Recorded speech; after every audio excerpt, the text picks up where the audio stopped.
Dire que le système pénal protège la société, c'est en fait confondre la société et la bourgeoisie. Le système pénal, c'est la police, la justice pénale et la prison. Affirmer que le système pénal protège la société, c'est extraire les individus dont ce système organise justement la gestion de la société.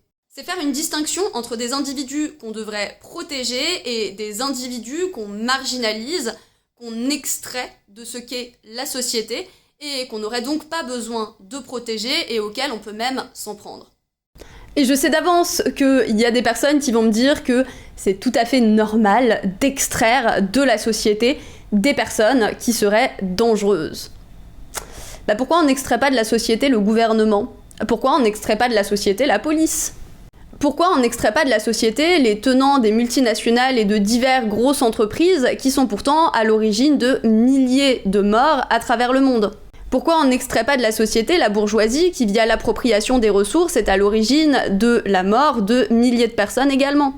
Tout simplement parce que le critère n'a jamais été réellement la dangerosité.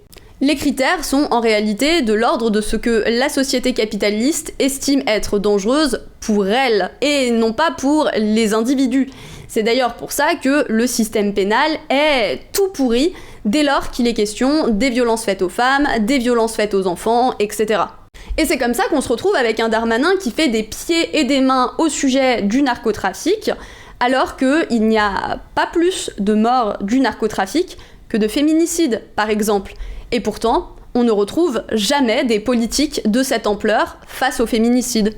Ni face à la pédocriminalité, ce qu'on peut voir notamment avec l'affaire Betaram. C'est comme ça aussi qu'on se retrouve avec des gouvernements qui, d'une main, vont dire qu'il faut absolument protéger la population de la criminalité, de la délinquance, etc., être très sévères, autoritaires, etc., et qui, parallèlement, vont pourtant mettre en danger des milliers de personnes via des politiques qui augmentent la précarité, qui enlèvent des ressources, qui enlèvent les aides sociales, qui cassent la sécurité sociale, qui font qu'on est de moins en moins bien soigné dans les hôpitaux, etc., etc. Parce qu'encore une fois, la sécurité, ce n'est pas la nôtre. La sécurité dont il est question, c'est celle de la bourgeoisie.